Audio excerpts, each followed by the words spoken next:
इंडी गठबंधन के होश उड़े हुए कि प्रधानमंत्री मोदी तो जिस रफ्तार से आगे बढ़ रहे हैं ये रुकने वाले नहीं है, इसकी चर्चा हो रही है।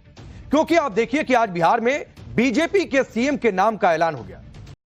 अब ये नरेंद्र मोदी का ही जलवा है कि पहली बार बिहार में बीजेपी का सीएम होगा, पहली बार होगा बिहार में बीजेपी का सीएम नरेंद्र मोदी ने बनवा दिया। तो साथ ही साथ टारगेट पर आगे बंगाल है, क्योंकि वोटिंग बेहद करीब है। पूरा जोर इस बात पर है कि बंगाल में भी पहली बार बीजेपी का सीएम बन जाए। यानी बिहार से बंगाल तक नरेंद्र मोदी बरसों की राजनीति में बड़ा उलटफेर करने में जुटे हुए हैं। बिहार में मिशन अकॉम्प्लिश्ड और आगे बंगाल की बारी है। लेकिन इसी बीच नरेंद्र मोदी का सबसे बड़ा धमाका तो ऐसा था जिसने पूरी इंडी को हिला दिया। जो इंडी वाले ये माहौल बना रहे थे कि पीएम मोदी तो 5 साल भी गठबंधन की सरकार नहीं चला पाएंगे, इनके बस की बात नहीं है गठबंधन की सरकार चला पाना, ये सिर्फ मेजॉरिटी की सरकार चलाते आए हैं। ममता बनर्जी तो यह कह रही थी कि उनके बंगाल जीतते ही अगस्त में मोदी सरकार गिर जाएगी, यहां तक दावा था पिछले दिनों में चुनावी रैली में। इसी बीच पीएम मोदी ने आज इंडी गठबंधन के कैंप में न सिर्फ जबरदस्त खलबली मचा दी, बल्कि पीएम मोदी ने 2029 का चुनाव जीतने की 2026 में ही बड़ी तैयारी भी शुरू कर दी। पीएम मोदी आज बैक टू बैक 2 बड़े सियासी धमाके कर चुके हैं। एक तरफ वो देश की राजनीति में सबसे बड़े बदलाव के लिए महिला आरक्षण बिल लेकर आ रहे हैं, इसकी चर्चा हो रही है। बीजेपी पूरी मुहिम पर लगी हुई है, प्रधानमंत्री मोदी व्यक्तिगत तौर पर लगे हुए हैं। इस बिल को लागू करने के लिए जो बदलाव किए जाएंगे उसे लेकर इंडी गठबंधन में ऊपर से नीचे तक हड़कंप मच गया है। समझ में नहीं आ रहा कि क्या हो रहा है, क्योंकि जो बदलाव नरेंद्र मोदी करने जा रहे हैं उसमें अब लोकसभा में 543 सांसद नहीं होंगे, बल्कि इनकी संख्या बढ़ जाएगी और यह संख्या हो जाएगी 850 सांसदों की। इससे सोनिया गांधी, ममता बनर्जी से लेकर पूरे इंडी गठबंधन में आग लग गई। क्या क्या कहा जा रहा है आपको बताएंगे। यह भी बताएंगे कि दूसरी तरफ आज पीएम मोदी ने लंबे समय से पेंडिंग बिहार के मामले को भी सेट कर दिया। पहली बार बीजेपी का सीएम बन गया। बिहार में कल पहली बार बीजेपी के मुख्यमंत्री के तौर पर सम्राट चौधरी शपथ लेंगे। बिहार के लिए कहा जाता था कि सरकार किसी की भी बने, सीएम नीतीश कुमार ही होंगे। और कई बार तो मुख्यमंत्री पद पर बने रहने के लिए नीतीश कुमार ने पलटी भी मारी, कभी इस दल में कभी आरजेडी के साथ। लेकिन इस बार वो ऐसा सेट हुए कि कहीं जाने के लिए नहीं लौटे थे। पीएम मोदी ने गेम सेट कर दिया कि नीतीश कुमार के रहते हुए उनकी मौजूदगी में ही, उनके संरक्षण और मार्गदर्शन में बिहार में बीजेपी का सीएम बन रहा है। और खुद नीतीश कुमार उसे सपोर्ट भी करते दिखाई दे रहे हैं। नीतीश कुमार भी खुशी खुशी बीजेपी के नए सीएम को सपोर्ट कर रहे हैं। यानी बिना किसी खींचतान, बिना किसी नाराजगी के बिहार का मामला पीएम मोदी ने सेट कर दिया है। आज आपको पाठशाला में पीएम मोदी के दोनों बड़े सियासी धमाकों के बारे में डिटेल से बताऊंगा। बिहार में मोदी शाह की जोड़ी ने बीजेपी के पहले सीएम के तौर पर सम्राट चौधरी को ही क्यों चुना, क्योंकि बीजेपी तो जानी जाती है सरप्राइज के लिए, लेकिन बिहार में सरप्राइज क्यों नहीं हुआ, इसकी भी जानकारी दूंगा। और कैसे सीएम के नाम पर सरप्राइज देने वाली बीजेपी ने इस बार कोई सरप्राइज नहीं दिया, यह सब कुछ डिटेल से आपके सामने रखूंगा। लेकिन पहले जो दिन भर आज सियासी हलचल हुई है उसकी एक झलक आप देखिए।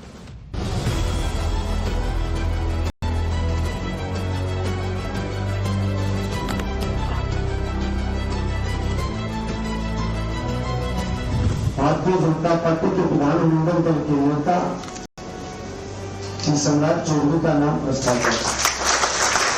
आदरणीय विजय कुमार सिन्हा जी ने आदरणीय श्री सम्राट चौधरी जी का नाम प्रस्तावित किया।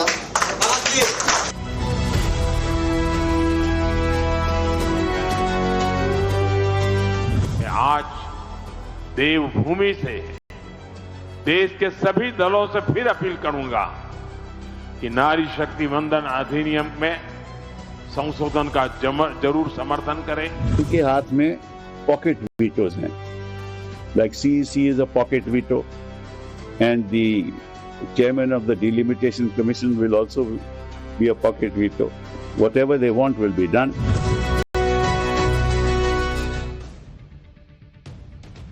बीजेपी के कार्यकर्ता अक्सर नारे लगाते हैं कि मोदी है तो मुमकिन है।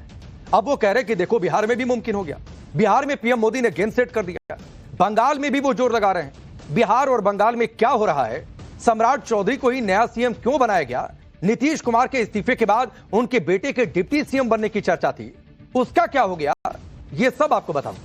लेकिन पहले बात उस खबर की जिसने पूरे देश के सियासी इकोसिस्टम में करंट दौड़ा दिया है। इंडी गठबंधन में खलबली मच गई है। दरअसल 16 अप्रैल से संसद का विशेष सत्र बुलाया गया है 3 दिनों के लिए। यह सत्र महिला आरक्षण बिल के संशोधित वर्जन को पास करने के लिए बुलाया गया है। ताकि 2029 में जब लोकसभा चुनाव होंगे तो उसमें महिलाओं को 33% आरक्षण मिल सके और यह सुनिश्चित हो सके कि महिलाओं की भागीदारी बढ़े। इसके लिए संविधान में जो भी जरूरी बदलाव करने हैं, जो बिल पास होने हैं, संसद में जो भी चर्चा होनी है, उसके लिए यह विशेष सत्र है। इस विशेष सत्र को लेकर आज सरकार की तरफ से बताया गया कि इस सत्र में 3 बिल पेश होंगे। अब वो 3 बिल कौन से हैं, उनके नाम आप जान लीजिए। पहला बिल है union territory law amendment bill 2026, दूसरे बिल का नाम होगा डिलिमिटेशन बिल 2026 और तीसरे बिल का नाम होगा कॉन्स्टिट्यूशन अमेंडमेंट बिल 2026। ये 3 बिलों के नाम है जो सरकार लेकर आएगी और इन बिल के जरिए सरकार लोकसभा और विधानसभा सीटों की संख्या बढ़ाई जाएगी ताकि 33% महिला आरक्षण को लागू किया जा सके। इसके लिए लोकसभा में जो फिलहाल 543 सीटें हैं, इनकी संख्या बढ़ाकर इन्हें 850 किया जाएगा। 850 लोकसभा सीटों में से 815 सीटें राज्यों से होंगी। बाकी जो 35 की सीटें बचती हैं, ये 35 सीटें यूनियन टेरिटरी से होंगी। यानी लोकसभा में कुल 307 सीटों का सीधे इजाफा हो जाएगा। 850 सीटों में ही महिलाओं को 33% आरक्षण दिया जाएगा। यानी 33% जो संख्या है वो महिला सांसदों की होगी। यानी करीब 280 सीटें महिलाओं के लिए आरक्षित रहेंगी। ऐसा कहा जा रहा है कि महिला आरक्षण 15 साल तक लागू रहेगा। इसमें SC ST की महिलाओं के लिए अलग से सीटें आरक्षित की जाएंगी। ये आरक्षित सीटें अलग अलग क्षेत्रों में रोटेशन के आधार पर तय की जाएंगी। अब सवाल यह है कि ये जो 307 सीटें बढ़ रही हैं, ये किस तरीके से बढ़ेंगी, किन राज्यों में कितनी सीटें बढ़ेंगी, सीटों के बढ़ने का आधार क्या होगा, फॉर्मूला क्या होगा? तो इसका एक शब्द में जवाब है डिलिमिटेशन, जिसे आप परिसीमन के नाम से भी जानते हैं।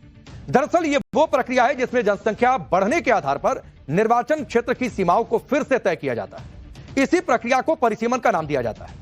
अब इसी प्रक्रिया को लेकर इंडी गठबंधन ने हल्ला काट दिया है, गदर मचा दिया है। इंडी गठबंधन के नेता क्या कह रहे हैं, विपक्ष की क्या आपत्ति है, यह बताऊं उससे पहले आपको यह बता देता हूं कि संसद में दरअसल क्या होगा। संसद में जो 3 बिल लाए जा रहे हैं, जिसके नाम मैंने बताया आपको थोड़ी देर पहले, उसमें से एक परिसीमन आयोग के गठन से जुड़ा हुआ है। परिसीमन यानी डिलिमिटेशन आयोग के अध्यक्ष सुप्रीम कोर्ट के जज होते हैं। इसमें चुनाव आयोग के भी सदस्य होते हैं। परिसीमन आयोग नए चुनावी क्षेत्र तय कर सकेगा, यह उसका अधिकार क्षेत्र है। और यह भी कहा जा रहा है कि जनसंख्या के जो डेटा उपलब्ध है उसी के आधार पर परिसीमन होगा, यानी पिछली वाली जनसंख्या के आधार पर। लेकिन इस डिलिमिटेशन की प्रक्रिया पर इंडी गठबंधन ने पेच फंसा दिया है।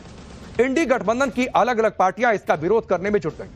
विपक्षी दल क्या कह रहे हैं, नेता क्या कह रहे हैं, यह आपको बताऊंगा। लेकिन पहले पीएम मोदी को सुनिए कि उन्होंने सभी दलों से महिला आरक्षण से जुड़े बिल का समर्थन करने की अपील करते हुए क्या कहा है। जो भी चुनाव आते रहेंगे 2029 से ही ये लागू हो जाना चाहिए। ये देश की भावना है, ये देश की हर बहन बेटी की इच्छा है। मैं आज देवभूमि से देश के सभी दलों से फिर अपील करूंगा कि नारी शक्ति वंदन अधिनियम में संशोधन का जरूर समर्थन करें। प्रधानमंत्री मोदी लगातार बयान दे रहे हैं, पत्र लिख रहे हैं, सभी विरोधी पार्टियों से वे अपील कर रहे हैं कि समर्थन करें। महिला आरक्षण बिल को लागू करने के लिए राज्यों में लोकसभा की सीटें बढ़ाकर 815 करने का प्रस्ताव। इसे लेकर इंडी गठबंधन के नेता यह दावा कर रहे हैं कि मोदी सरकार हर राज्यों में जो फॉर्मूला अपना रही है वो ये कि 50% सीटें बढ़ जाएंगी। और अगर वाकई इस आधार पर सीटें बढ़ जाती हैं तो अलग अलग राज्यों में जो संख्या होगी वो इस तरीके से होगी। यूपी में 80 से 120 सीटें हो जाएंगी, बिहार में 40 लोकसभा की सीटें 60 हो जाएंगी, मध्य प्रदेश में 29 से 44 हो जाएंगी, महाराष्ट्र में लोकसभा सीटों की संख्या 48 से बढ़कर 72 हो जाएगी, पश्चिम बंगाल में फिलहाल जो 42 सीटें हैं ये बढ़कर 63 हो जाएंगी, केरल में 20 लोकसभा की सीटें हैं, ये सीटों की संख्या बढ़कर 30 हो जाएगी, तमिलनाडु में 39 से बढ़कर 59, आंध्र प्रदेश में 25 से बढ़कर 38, तेलंगाना में 17 से बढ़कर 31, कर्नाटक में 28 से बढ़कर 42 सीटें हो जाएंगी लोकसभा की। यानी इस तरह इस हिसाब से राज्य में बराबर सीटें बढ़ेंगी और ये सीटें बढ़ेंगी 2011 में हुई सेंसस के आधार पर, यानी 2011 जनगणना के डेटा के आधार पर। लेकिन इंडी गठबंधन को इस फॉर्मूले में भी झोल दिखाई दे रहा है। वो कह रहे हैं दरअसल सारी समस्या यहीं पर है।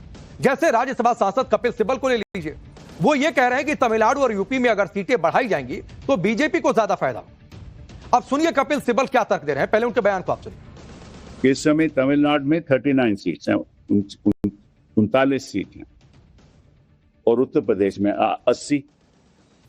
तो अगर आप 50% बढ़ाओगे तो 80 से 120 हो जाएंगी और तमिलनाडु की 39 से हो जाएंगी 59।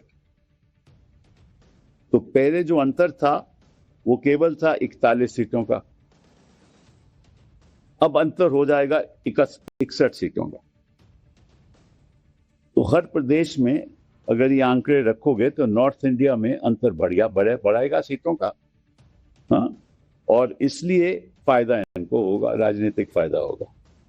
फिर आगे क्या करने क्या रहे हैं, जब इनको इस बात का फायदा होगा तो डीलिमिटेशन में ये भी तय करेंगे कि कौन सी कंस्टिट्यूएंसी में क्या बाउंड्री होनी चाहिए। यही डीलिमिटेशन की एक्सरसाइज होगी, वो भी इनके हाथ में है, बिकॉज इनके हाथ में पॉकेट वीटोज हैं। Like CEC is a pocket veto and the chairman of the delimitation commission will also be a pocket veto. जो चाहेगा, right, whatever they want will be done. तो कपिल सिब्बल को आपने सुना, बड़े वकील हैं और तर्क ये दे रहे हैं कि नॉर्थ इंडिया में तो बीजेपी मजबूत है, नॉर्थ में सीटें बढ़ने से बीजेपी को फायदा होगा। लेकिन अगर यही तर्क आप देखिए तो साउथ के कई राज्यों में इंडी गठबंधन भी मजबूत है।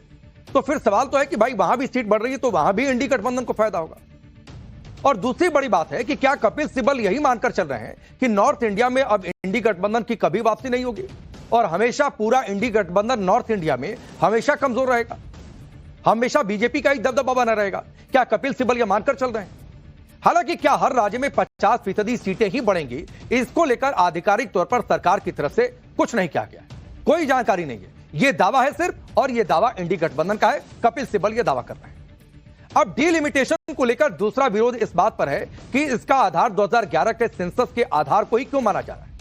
राज्यसभा सांसद कपिल सिब्बल कह रहे हैं कि डीलिमिटेशन के जरिए सरकार 2029 का लोकसभा चुनाव जीतने की फिराक में 2026 में चुनाव को सेट किया जा रहा है 29 का। सिब्बल सरकार को चुनौती दे रहे हैं कि अगर महिलाओं के कल्याण की इतनी चिंता है तो सीटों की संख्या मत बढ़ाइए, जो मौजूदा सीटें हैं यानी 543 हैं, उन्हीं में से महिलाओं को आरक्षण दे दीजिए। सिब्बल के मुताबिक जब साल 2023 में संसद में यह तय हो गया था कि महिला आरक्षण कानून सेंसस और डीलिमिटेशन के बाद लागू होगा, तो फिर सरकार अब इसे बदल क्यों रही है? सरकार 2011 के सेंसस का डेटा क्यों ले रही है, नए सेंसस का डेटा क्यों नहीं ले रही है जो शुरू होने जा रहा है सेंसस, जबकि नया सेंसस शुरू हो चुका है एक तरीके से, वो 2027 तक डेटा आ जाएगा, तो इस बिल को तब भी लाया जा सकता है। इसके अलावा सिब्बल ये कह रहे हैं कि बात सरकार को 2 तिहाई बहुमत चाहिए, विपक्ष को इसे खारिज करना है। सिब्बल आरोप लगा रहे हैं कि डीलिमिटेशन कमीशन भी सरकार के मुताबिक काम करेगा, इससे बीजेपी को सियासी फायदा होगा। पीएम मोदी 2029 का चुनाव जीतने के लिए सब कर रहे हैं, ऐसा आरोप सिब्बल लगा रहे हैं, बार बार लगा रहे हैं, और अपने आरोप को लगाने के लिए वो तर्क भी दे रहे हैं। वैसे तो करीब सभी विपक्षी दल महिला आरक्षण के समर्थन की बात कर रहे हैं। इसमें कुछ दल आरक्षण के अंदर आरक्षण की भी मांग कर रहे हैं, कोटे के अंदर कोटे की डिमांड कर रहे हैं। उनका कहना है कि आरक्षण के अंदर ही मुस्लिम और पिछड़े वर्ग की महिलाओं को भी अलग से आरक्षण दे दिया जाए, उनका कोटा भी तय कर दिया जाए। लेकिन दरअसल अभी जो मुद्दा है वो आरक्षण से बड़ा मुद्दा डीलिमिटेशन का है, परिसीमन का है, जिसे लेकर सोनिया गांधी, ममता बनर्जी से लेकर इंडी गठबंधन के बड़े बड़े नेताओं ने मोर्चा खोल रखा है। डीलिमिटेशन को लेकर सोनिया गांधी ने मोदी सरकार पर जमकर हमला बोला। उन्होंने संसद का विशेष सत्र बुलाए जाने की टाइमिंग पर सवाल उठाए। उन्होंने क्या कहा आपको बताता हूं। उन्होंने कहा कि पार्लियामेंट की स्पेशल मीटिंग में बिल लाने के सरकार के कदम का असली मुद्दा परिसीमन है, महिला आरक्षण सरकार के दिमाग में नहीं है। उन्होंने यह भी दावा किया कि परिसीमन का बताया जा रहा प्रस्ताव बहुत खतरनाक होने के साथ साथ खुद संविधान पर हमला है। परिसीमन सिर्फ अंक गणितीय नहीं बल्कि राजनीतिक रूप से न्याय संगत होना चाहिए। सोनिया गांधी यह भी आरोप लगा रही है कि प्रधानमंत्री मोदी का असली इरादा अब जाति जनगणना में और देर करना है और जाति जनगणना को पटरी से उतार देना है। वो जाति जनगणना दरअसल चाहते ही नहीं इस देश में। पश्चिम बंगाल की मुख्यमंत्री ममता बनर्जी भी पीछे नहीं है। वो कह रही है परिसीमन को लेकर लगातार हमलावर है, और आरोप क्या लगा रही है आपको बताता हूं। केंद्र की बीजेपी सरकार बंगाल को 3 भागों में बांटने के लिए परिसीमन करना चाहती है, यह ममता बनर्जी का आरोप है। ममता बनर्जी ने यह भी आरोप लगाया कि पश्चिम बंगाल के कुछ हिस्सों का विलय बिहार या फिर ओडिशा में किया जा सकता है। अगर परिसीमन होगा तो उन क्षेत्रों में रहने वाले बंगाली लोगों को परेशानियों का सामना करना पड़ेगा। अब कोई ममता बनर्जी से जाकर पूछे कि राज्यों की भौगोलिक सीमा बांटने का कोई बिल सरकार लेकर नहीं आ रही है कि राज्यों की सीमाएं बढ़ जाएंगी, राज्यों की सीमाओं के अंदर ही यह बदलाव होगा। यानी एक लाइन में आप समझिए कि सोनिया गांधी से लेकर ममता बनर्जी तक इंडी गठबंधन की पूरी राजनीति में हड़कंप मचा है। उधर परिसीमन को लेकर सबसे ज्यादा विरोध साउथ इंडिया की सियासत में हो रहा है। क्योंकि साउथ के नेताओं का तर्क यह है कि उन्होंने अपने यहां जनसंख्या को नियंत्रित कर रखा है, ज्यादा बढ़ने नहीं दिया है। अब जनसंख्या कम तो सीटें कम, लिहाजा उन्हें सियासी तौर पर नुकसान होगा, केंद्र में उनकी ताकत घटेगी। लेकिन अगर जनसंख्या के आधार पर सीटें तय होंगी तो जाहिर सी बात है संसद में सीटें कम हो जाएंगी। ये साउथ के नेताओं का तर्क है, उनकी राजनीतिक ताकत कम हो जाएगी, जबकि नॉर्थ के राज्यों में ज्यादा जनसंख्या के आधार पर उन्हें ज्यादा सीटें मिलेंगी। जो साउथ के नेता कह रहे हैं कि ये उनके साथ नाइंसाफी होगी। इसीलिए आप देखिए कि जैसे ही डिलिमिटेशन की बात आई वैसे ही साउथ के राज्यों में हलचल बढ़ गई।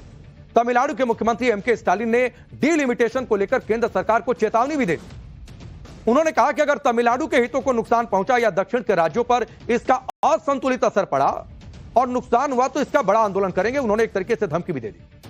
अगर परिसीमन से तमिलनाडु के मुकाबले उत्तरी राज्यों का राजनीतिक प्रभाव असंतुलित रूप से बढ़ता है तो विरोध प्रदर्शन शुरू किए जाएंगे। अगर आप इसे धमकी समझे तो वो ये भी कह रहे हैं कि हमें कोई फर्क नहीं पड़ता है, लेकिन हमारा तेवर यही है, हमारा मूड यही है।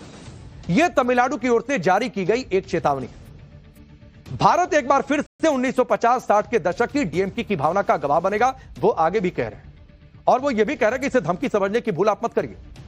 परिसीमन को जल्दबाजी में लागू करने की यह कोशिश बीजेपी सरकार द्वारा लोकतंत्र पर किया गया एक खुला हमला है, यह स्टालिन जोर देकर कह रहे हैं। वो ये भी कह रहे हैं कि यह राज्यों के अधिकारों पर सीधा अटैक है। हमें तो यह भी नहीं पता कि परिसीमन प्रक्रिया किस तरह से पूरी की जाएगी। तो फिर सवाल है कि पहले पता हो जाने दीजिए, पहले संसद में बिल आ जाने दीजिए, फिर पॉइंट वाइज विरोध किया जा सकता है। इसी तरह तेलंगाना में कांग्रेस सरकार के सीएम रेवंत रेड्डी ने डीलिमिटेशन के खिलाफ मोर्चा खोल दिया। डीलिमिटेशन को लेकर तेलंगाना के सीएम ने कहा कि अगर साउथ के राज्यों में पर्याप्त सीटें नहीं बढ़ती हैं तो महिलाएं और SC/ST का जो समुदाय है उनके साथ अन्याय होगा। रेवंत रेड्डी ने कहा कि साउथ के राज्यों की कीमत पर गुजरात और यूपी में सीटें बढ़ा दी जाएंगी। रेवंत रेड्डी ने यह भी कहा कि केरल में 20 से सीट बढ़कर 30 हो जाएगी, जबकि यूपी में 80 से 120 हो जाएगी। रेवंत रेड्डी कह रहे हैं कि डीलिमिटेशन का हाइब्रिड मॉडल होना चाहिए, जिसमें 50% सीटें सीधे सीधे बढ़ाएं और बाकी 50% सीटें राज्यों की जीडीपी के आधार पर बढ़ाई जाए। अब तो सवाल आगे बहुत सारे हैं, लेकिन इंडी गठबंधन का यह विरोध बता रहा है कि महिला आरक्षण को लेकर डीलिमिटेशन के मुद्दे पर पेच फंसेगा, इस पर हंगामा होगा, यह तय। हालांकि पीएम मोदी लगातार विपक्ष से अपील कर रहे हैं कि वो महिला आरक्षण बिल को जल्द से जल्द लागू करने में साथ दें। सूत्रों से यह भी खबर है कि बिल के समर्थन में संसद में पीएम मोदी अपनी बात रखेंगे। 16 अप्रैल को जब सेशन शुरू होगा तो पीएम मोदी लोकसभा में अपनी बातचीत रखेंगे, अपना वक्तव्य रखेंगे। गृह मंत्री अमित शाह महिला आरक्षण संशोधन बिलों पर चर्चा का जवाब देंगे। लेकिन यहां पर एक बात और है, और वो बात यह है कि कह रहे हैं कि संख्या, आनुपातिक संख्या